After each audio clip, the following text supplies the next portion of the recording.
It's been revealed lately that Toyota dealerships in Australia and in North America have been inflating prices for customers, in many cases basically forcing them to buy a car with extras and add-ons and options that they don't actually want. Why is this happening? Toyota dealers say it's not their choice. They don't really want to do this, but market conditions demand that this is what they have to do. Is that actually true, or could there possibly be another reason for Toyota dealers adding approximately $4,000 to the price of their cars on average? Hello, my friends. Welcome to the channel. It's great to see you. Thank you for tuning in. I'm Sam Evans. You're watching the Electric Viking. At the moment, Toyota sales are down in many places. Toyota say it's a result of production. They say there's a whole bunch of reasons why their sales are down in certain places, because they're struggling to produce enough vehicles. There's plenty of demand, so therefore they can they can justify raising prices. Or at least that's what dealers believe. If you've got a waiting list, then hey, just raise the prices, and if some people don't want to pay, you can just, kick them out of the queue and move on to the next people. So why are they doing this? Aside from the obvious appearance that this could be greed, well, Toyota dealers say they must charge at least $4,000 in add-ons due to market conditions. Now, a letter taped to a desk warns customers that their car will have a minimum of $4,000 in non-negotiable add-ons for a variety of reasons. This letter was posted online, and it appears to be genuine.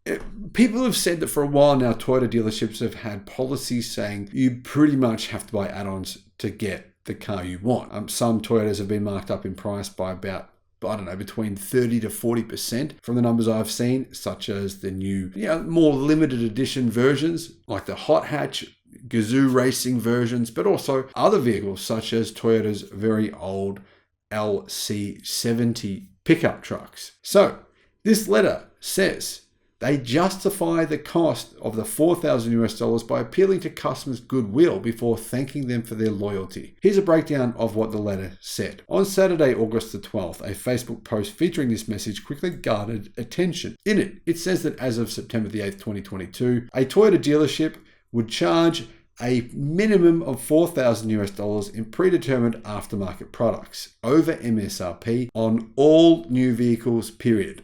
Cars, trucks, everything. We don't need to do the math for you to understand how much extra coin that is if the dealer is really applying it to every vehicle it sells. Now, it's since been revealed by many commenters. Many people have said in the comments, hang on a minute, my dealership did the same thing. My dealership pretty much demanded that I pay more for so-called options.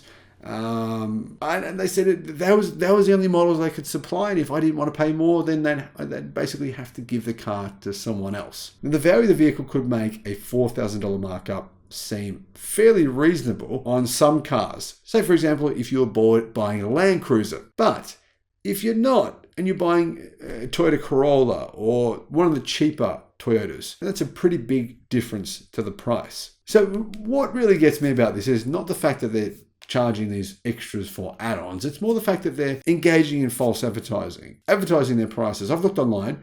These dealerships that are doing this sort of thing appear to be advertising the price of their cars at the MSRP. You walk into the dealership, completely different experience is going to await you. Now, it's not just Toyota doing this. Recently there was an Acura Honda dealer marking up the Integra Type S to $73,000. We've seen Ford do this. We've seen General Motors engage in these kinds of activities. Many car makers do this. There's really only one car maker we can categorically say isn't doing this. That is BYD. I meant Tesla.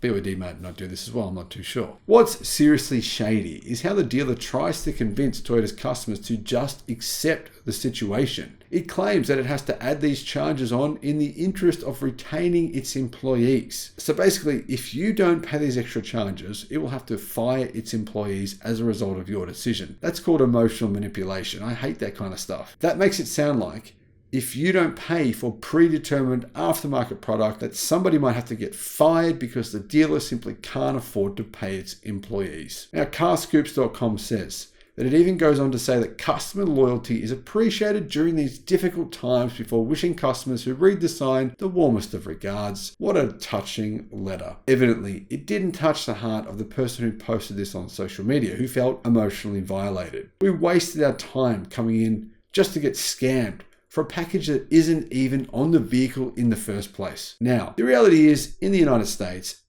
selling at the MSRP isn't even the law. You can charge as much as you want above MSRP and there's nothing anyone can do about it. That's why I personally think that you should, if you can, buy online. You sometimes can. In fact, for some Ford dealerships, they will let you buy online. Some dealerships do these sorts of things. Well, obviously Tesla allows this, so does Rivian, so does other car manufacturers. I would just say, give them the boot.